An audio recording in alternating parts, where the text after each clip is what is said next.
What was the life of a pirate really like in the early days of piracy?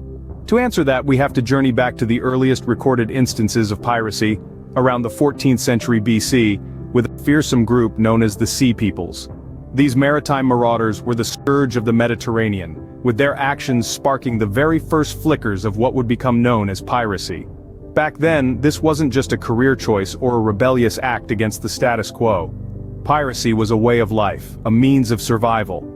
The Sea Peoples, along with other early pirates, depended on the spoils they plundered from ships and coastal towns to sustain themselves. But as time wore on, the nature of piracy began to evolve. By the time we reached the Middle Ages, piracy had become a form of warfare, employed by nations as a strategic tool. Pirates were now seen as privateers, sanctioned by their governments to disrupt enemy trade and war efforts. They were essentially sea-bound mercenaries, their actions not just tolerated, but encouraged. However, as the world started to become more connected, and international laws began to take shape, piracy underwent another transformation. It shifted from a state-sponsored activity to a criminal act. Pirates were no longer celebrated heroes of the high seas but outlaws. They were hunted, their actions condemned. This shift marked the beginning of the end for the Golden Age of Piracy. But that's a tale for another time. So what was life like for a pirate in the early days? It was a life of constant change, of shifting sands. It was a life on the fringes of society, often filled with violence and danger, but also with a sense of freedom and adventure that few other paths could offer. The dawn of piracy was a complex time, a far cry from the romanticized images we often see. As we delve deeper into the world of pirates, we'll discover that their reality was far more nuanced and far more intriguing than the tales of buried treasure and swashbuckling adventure would have us believe. Did pirates have rules, or was it all chaos and anarchy on the high seas? You might be surprised to learn that pirates, the outlaws of the ocean, had their own unique codes of conduct. These rules, or articles, governed life on board their ships, and were surprisingly democratic in nature. Consider the Pirate Code of Bartholomew Roberts, a notorious pirate of the early 18th century. His code was a set of 11 rules that dictated everything from division of loot to dispute resolution. For instance, one rule stated that the crew's loot was to be divided fairly, with the captain and quartermaster receiving 2 shares, the master, bosun and gunner 1.5 shares, and other officers 1.25 shares, while crew members received 1 share. This ensured a measure of equality and fairness, a stark contrast to the rigid hierarchies on lawful ships of the era. Similarly, another rule stipulated that lights and candles were to be put out at 8 o'clock at night. If any crew wanted to continue drinking after this hour, they had to do it on the open deck.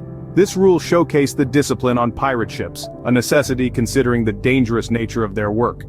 Pirates also had a form of workers' compensation. If a pirate was injured on duty, they would receive a specific sum from the ship's loot, depending on the nature of their injury. This practice was remarkably ahead of its time, predating similar systems in most countries by centuries. Pirate codes were agreed upon by the crew, and breaking them could lead to punishment, including marooning or even death. This democratic approach to governance, where the captain was elected by the crew and could be deposed by them, was quite unique in a time of monarchies and empires. Pirates, it seems, were not only outlaws but also upheld a unique form of order amidst the chaos. Their codes of conduct serve as an intriguing glimpse into a world that was as much about brotherhood and democracy as it was about plunder and lawlessness. When do you think the Golden Age of Piracy occurred, and what made it golden? Let's take a journey back to the mid-17th century, a time marked by the rise of a phenomenon known as the Golden Age of Piracy. This period, stretching from the 1650s to the 1730s, was a time when piracy flourished like never before. Now, what made it the Golden Age? It was not gold, as the name might suggest, but the sheer increase in piracy. Pirates were no longer occasional nuisances but a constant threat to the global economy. The high seas became a battleground where the lawless and the adventurous reigned supreme. This surge in piracy was fueled by several factors. The end of the War of Spanish Succession left many seafarers unemployed, and piracy offered a way to survive. Also, the growth of the American colonies and the slave trade saw an increase in maritime commerce, providing ample opportunities for pirates to strike. Amidst the chaos, certain names ruled the waves. Take Edward Teach, better known as Blackbeard, for instance. With his fearsome appearance and ruthless methods, he became the epitome of the pirate image. Then there was William Kidd, a Scottish sailor who turned pirate, leaving a trail of plundered ships in his wake. These infamous figures defined the era, their tales becoming the stuff of legends and folklore. The impact of this golden age was more than just tales of high-seas adventure.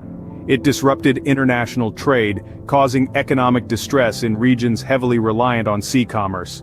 It even influenced politics, with countries often turning a blind eye to pirates who targeted their rivals. But as we know, all that glitters is not gold. The Golden Age of Piracy was a tumultuous time, marked by violence and lawlessness. It was a chapter in history where the line between hero and villain was often blurred, where men and women lived and died by the sword, and where the echo of cannon fire was a constant reminder of the perilous life at sea. The Golden Age was indeed a tumultuous and thrilling chapter in the annals of piracy. What led to the downfall of these once powerful sea marauders? The decline of the swashbuckling pirates, who once ruled the high seas with an iron fist, was not a sudden event but rather a slow, drawn-out process. A multitude of factors played their part, each contributing to the eventual fall of these notorious sea raiders. One of the primary reasons was the increased naval patrols. With the rise of global commerce, sea routes became the lifelines of many burgeoning economies. To protect these vital routes, naval powers across the globe amped up their patrols. The once lawless seas were no longer safe havens for pirates. Their freedom to roam and raid at will was severely curtailed, and the risks associated with their lawless lifestyle became all too real. The end of the War of Spanish Succession also played a significant role. This war, which had raged from 1701 to 1714, had created a perfect storm for piracy to thrive. It provided ample opportunity for privateering state-sanctioned piracy, if you will, and left a surplus of skilled seamen without employment at its conclusion. Yet, with the war's end and the subsequent Treaty of Utrecht, these opportunities dwindled and many pirates found themselves without a safe harbor. Lastly, there was a growing intolerance for piracy. The romanticized image of the rebellious, freedom-loving pirate began to crumble, replaced by the harsh reality of their violent and often cruel actions. Society started to see pirates for what they truly were, ruthless outlaws. Governments, merchants, and even the general public began to demand action, leading to stricter laws, harsher punishments, and a concerted effort to stamp out piracy.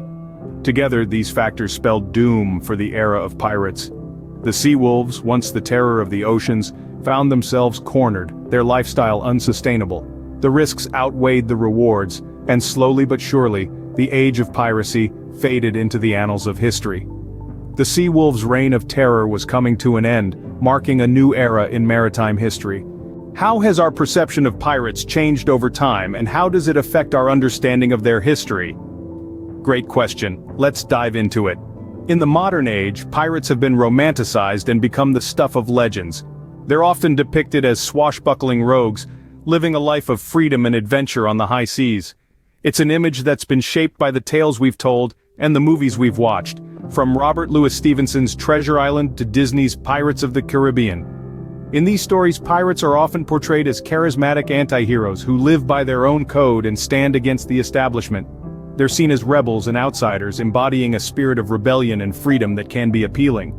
Their life is portrayed as one of daring escapades, hidden treasures, and high seas adventure. But while these portrayals can be entertaining, they can also distort our understanding of pirate history.